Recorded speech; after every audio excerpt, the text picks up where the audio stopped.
طریقے سے آپ صلی اللہ علیہ وسلم کو نبوت سے سرفراز کیا گیا۔ 3 سال تک اسی طریقے سے مخفی انداز میں چھپتے چھپاتے اس طریقے سے اسلام کی اشاعت ہوتی رہی، تبلیغ ہوتی رہی۔ 3 سال کے بعد اللہ تبارک و تعالیٰ نے آیت کریمہ نازل کی، فاصدع بما تؤمر واعرض عن المشرکین۔ جو کچھ آپ کو حکم دیا گیا ہے اس کا اعلان کیجیے، لوگوں کے سامنے تبلیغ کیجیے، لوگوں کو دعوت دیجیے۔ آپ صلی اللہ علیہ وسلم کو جب یہ حکم ملا، آپ صلی اللہ علیہ وسلم صفا کی پہاڑی پہ چڑھ گئے، کوہ صفا پہ چڑھ گئے، اور آپ نے عرب کے مخصوص انداز میں قریش کو دعوت دیا، بلایا یا صباحا یا صباحا۔ جب یہ آواز لگائی جاتی تھی تو عرب کے وہاں کے لوگ سمجھتے تھے کوئی مصیبت آنے والی ہے، جس مصیبت سے سامنے والا آدمی باخبر کرنا چاہتا ہے تو لوگ جمع ہو جاتے تھے۔ چنانچہ جب آپ نے یہ اعلان کیا تو سارے لوگ جمع ہو گئے، سارے لوگ جمع ہو گئے۔ اس کے بعد آپ صلی اللہ علیہ وسلم نے ان لوگوں سے کہا، اگر میں تم سے یہ کہوں کہ اس پہاڑ کے پیچھے ایک دشمن ہے، ایک دشمن کا لشکر ہے جو تم پر حملہ کرنا چاہتا ہے، تو کیا تم میری بات کی تصدیق کرو گے؟ تو سب نے بیک زبان ہو کر کہا کہ یقیناً ہم تصدیق کریں گے، کیونکہ کبھی بھی ہم نے آپ کو جھوٹ بولتے نہیں دیکھا۔ ما جربناک علیک کذبا، کبھی بھی ہم نے آپ کو جھوٹ بولتے نہیں دیکھا۔ آپ نے ہمیشہ سچائی کو اختیار کیا ہے، آپ ہمارے درمیان میں صادق کے لقب سے جانے جاتے ہیں، آپ سے ہم جھوٹ کی توقع بھی نہیں کر سکتے ہیں۔ یقیناً ہم آپ کی بات کو مانیں گے کہ اس پہاڑ کے پیچھے ایک لشکر ہے جو ہم پر حملہ کرنا چاہتا ہے۔ تو آپ صلی اللہ علیہ وسلم نے ان کو فرمایا کہ بھائی پھر سنو ہماری بات کو، جب تم اس لشکر سے ڈرتے ہو اس پہاڑ کے پیچھے ہے، تو پھر اس عذاب سے کیوں نہیں ڈرتے ہو؟ اس سے بھی زیادہ ہولناک عذاب ہے، اس سے بھی زیادہ سخت آواز، سخت قسم کا عذاب ہے، اس سے کیوں نہیں ڈرتے ہو؟ آخرت کے عذاب سے کیوں نہیں ڈرتے ہو؟ یعنی آپ صلی اللہ علیہ وسلم نے حکمت والے انداز میں مثالوں کے ساتھ اس طریقے سے سمجھایا، اور آپ نے صفا کی پہاڑی پہ چڑھ کر کے گویا کی زبان حال سے کہہ دیا کہ لوگوں، میں پہاڑوں کی بلندیوں پر ہوں، صفا کی چوٹی پہ کھڑا ہوں، تم پہاڑ کے دامن میں ہو، میں اس طرف دیکھ سکتا ہوں، پہاڑ کی اس طرف تم نہیں دیکھ سکتے ہو۔ یہاں اسی طریقے سے میں نبوت کی دولت سے سرفراز ہو گیا ہوں، اللہ تبارک و تعالیٰ نے مجھے نبی بنایا ہے، میں جو ہے وحی کی بدولت غیبی حقائق کے اوپر میری نظر ہے، اور تمہاری نظر محسوسات تک محدود ہے۔ تم پہاڑ کے پیچھے والی چیز کو نہیں دیکھ سکتے ہو کیونکہ تم پہاڑ کے دامن میں کھڑے ہو۔ دوستو یاد رکھو، میں تمہیں جو ہے ان واقعات سے ڈرا رہا ہوں جو تمہارے پیچھے انتہا درجے کے جو عذاب ہیں، ہولناک عذاب سے ڈرا رہا ہوں۔ تم ڈر جاؤ، میرے اوپر ایمان لاؤ، اللہ تبارک و تعالیٰ کی وحدانیت کے قائل ہو جاؤ، اللہ تبارک و تعالیٰ کی ربوبیت کے قائل ہو جاؤ۔ اس طریقے سے آپ صلی اللہ علیہ وسلم نے اعلان فرمایا، یا ایھا الناس قولوا لا الہ الا اللہ تفلحون، اے لوگوں لا الہ الا اللہ کہہ دو کامیاب ہو جاؤ گے۔ آخرت کے سخت عذاب سے اللہ پاک تمہاری حفاظت فرمائے گا۔ اللہ تبارک و تعالیٰ جو ہے انتہا درجے کا جو عذاب ہے اس سے اللہ تبارک و تعالیٰ تمہیں معمون رکھے گا، محفوظ رکھے گا۔ ساری قوم کے اوپر سخت طاری ہو گیا، سب کے اوپر سخت طاری ہو گیا، صرف ابو لہب چیخ اٹھا، الہذا جمعتنا یا محمد تبا لک الہذا جمعتنا، برباد ہو تمہارا سارا دن، تم نے اسی لیے ہمیں جمع کیا تھا۔ اس کے بعد سارے لوگ چلے گئے، آپ صلی اللہ علیہ وسلم کے لیے پھر مخالفت شروع ہو گئی۔ آپ صلی اللہ علیہ وسلم نے اپنے کام کو جاری رکھا، اپنی مشن کو جاری رکھا۔ آپ صلی اللہ علیہ وسلم کے اوپر جو ہے طرح طرح کی مصیبتیں، مشقتیں آنے لگی دوستو، ان کی طرف سے جن کے آباء و اجداد کی دین کی آپ جو ہے یہ کہتے تھے کہ یہ صحیح نہیں ہے، بتوں کی پرستش صحیح نہیں ہے، تو ان لوگوں کو یہ بات کیسے اچھا لگتی؟ اس لیے وہی لوگ جو لوگ آپ کو صادق و امین کہتے تھے وہی لوگ آپ کو ساحر و مجنون کہنے لگتے ہیں۔ اور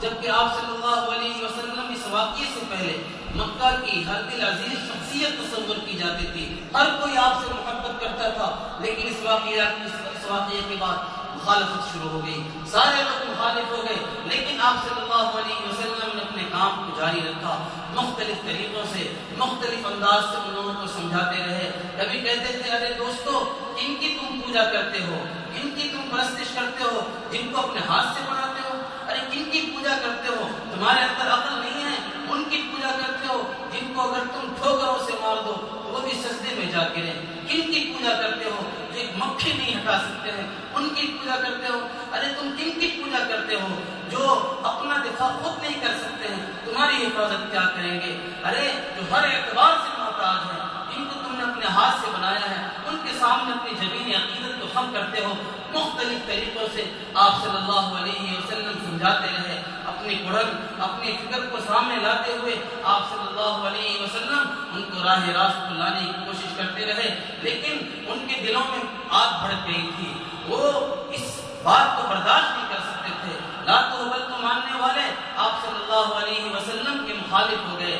اسلام کے ماننے والوں کے مخالف ہو گئے، اسلام کی اشاعت میں روڑے اٹکانے لگے اور طرح طرح کی مصیبتیں مشقتیں آئیں، آپ پر آئیں، صحابہ کرام پر آئیں، حضرت بلال رضی اللہ تعالیٰ عنہ کے اوپر کتنی مشقتیں آئیں، حضرت خباب بن عرط رضی اللہ تعالیٰ عنہ پر کتنی مشقت آئی، حضرت یاسر کی سیرت کو پڑھو، ان کی والدہ حضرت سمیہ کے کردار کو پڑھیے جنہوں نے اسلام کے نام میں سب سے پہلے شہادت دیا۔ دوستو خواتین کو فخر کرنا چاہیے، جب آپ صلی اللہ علیہ وسلم کو نبوت ملی تو جس کی وجہ سے آپ کے اوپر خوف طاری ہو گئی تھی، وحشت سی چھا گئی تھی، کب کبھی چھا گئی تھی، تو سب سے پہلے تسلی دینے والی ایک خاتون تھی حضرت خدیجہ رضی اللہ تعالی عنہ، اور جب اسلام کو قربانی کی ضرورت پڑی تو سب سے پہلے جس خاتون نے قربانی دیا وہ حضرت سمیہ رضی اللہ تعالی عنہ تھی، اسلام کی خاطر قربانی دینے والی حضرت سمیہ رضی اللہ تعالی عنہ۔ اس طریقے سے دوستو صحابہ کرام پر بڑی بڑی مشقتیں آئیں، آپ صلی اللہ علیہ وسلم کتنے حزین ہوئے ہوں گے،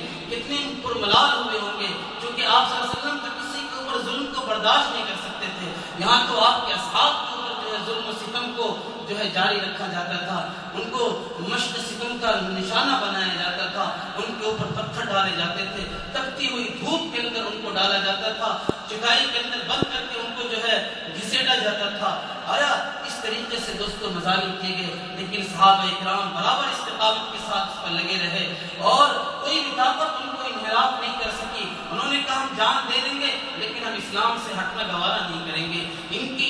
ان لوگوں کی انہی استقامت کو دیکھ کر کے حضرت حمزہ رضی اللہ تعالیٰ عنہ اسلام میں داخل ہوئے، حضرت عمر فاروق رضی اللہ تعالیٰ عنہ بہن کی استقامت کو دیکھ کر کے اسلام قبول کیا، تو صحابہ کرام برابر استقامت کے ساتھ لگے رہے۔ استقامت بہت اچھی صفت ہے، اس لیے دوستو استقامت کے ساتھ دین کے اوپر قائم رہو، استقامت کے ساتھ اخلاق کے اوپر قائم رہو، استقامت کے ساتھ اپنی نماز کے اوپر قائم رہو، اللہ تبارک و تعالیٰ تمہیں بلند فرمائے گا، جیسے صحابہ کرام کو اللہ تبارک و تعالیٰ نے دنیا کے اندر چمکا دیا، کیونکہ وہ استقامت کے ساتھ لگے ہوئے تھے اور وہ مایوس نہیں ہوئے، بددل نہیں ہوئے، کبھی خاطر نہیں ہوئے، کبھی بھی ان کے اوپر حرف شکایت نہیں آیا، حالانکہ بڑی بڑی مشقتیں جھیلی۔ دوستو جب اس طریقے سے مکہ والوں نے ساتھ نہیں دیا تو آپ صلی اللہ علیہ وسلم نے طائف کا سفر کیا، طائف والوں نے بھی آپ کا ساتھ نہیں دیا، طائف گئے کہ وہاں کے لوگ سمجھدار ہیں شاید میری بات کو مان لیں گے، لیکن طائف والوں نے اتنا ظلم کیا کہ وہ مکہ والوں کا ظلم بھی پیچھے رہ گیا۔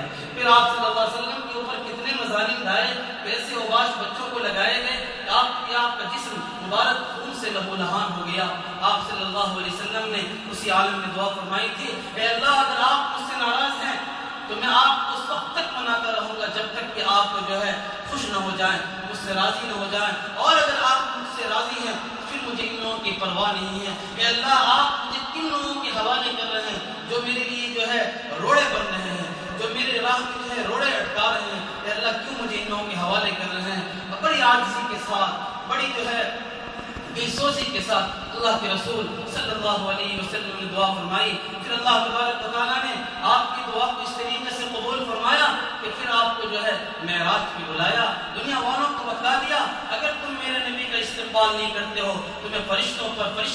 تمہیں آسمانوں پر فرشتوں کے ذریعے ان کا استقبال کروں گا، اگر تم ان کا استقبال نہیں کرتے ہو، اگر تم ان کی بات نہیں مانتے ہو، اگر تم ان کی امامت کو نہیں مانتے ہو تو میں ان کو انبیاء کی امامت دوں گا، اور سارے انبیاء کا نبیوں کا آپ کو امام بنایا گیا، اور باضابطہ آپ نے سب کی کی امامت فرمائی، فرشتوں نے آپ کا استقبال کیا، اور اس طریقے سے پھر اللہ تبارک و تعالیٰ نے آپ کو اپنے پاس بلایا اور پھر آپ کی دلداری فرمائی۔ تو دوستوں معراج پہ اسی واقعے کے پس منظر میں آپ کو بلایا، پھر اس طریقے سے آپ صلی اللہ علیہ وسلم اس کام میں لگے رہے۔ حج کے موقع پر جو لوگ آتے تھے ان کو آپ دین کی دعوت دیتے تھے۔ انہی میں سے ایک دن مینا کے اندر جو ہے کچھ لوگ بیٹھے تھے، وہاں پر گئے تو پتہ چلا یہ مدینے سے لوگ ہیں، ان کو سمجھایا، ان کو قرآن سنایا، وہ لوگ اسلام لے آئے۔ پھر اگلے سال وہ لوگ 12 آدمی آئے، پھر آپ نے ان کے اوپر اسلام قبول کیا، وہ لوگ بلا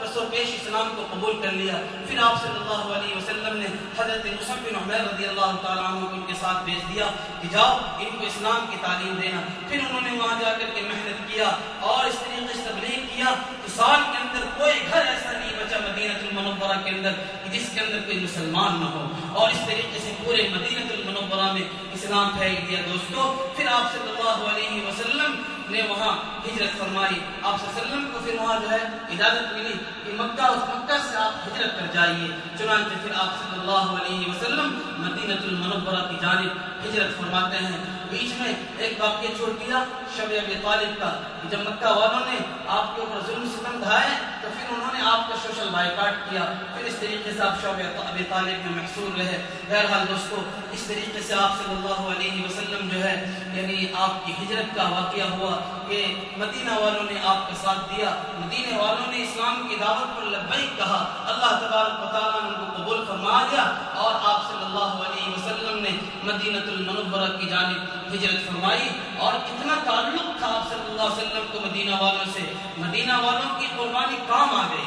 آپ صلی اللہ علیہ وسلم نے فرمایا مدینہ والوں تم سے میرا انتہا درجے کا تعلق ہے۔ کس بنیاد پر؟ دین کی بنیاد پر،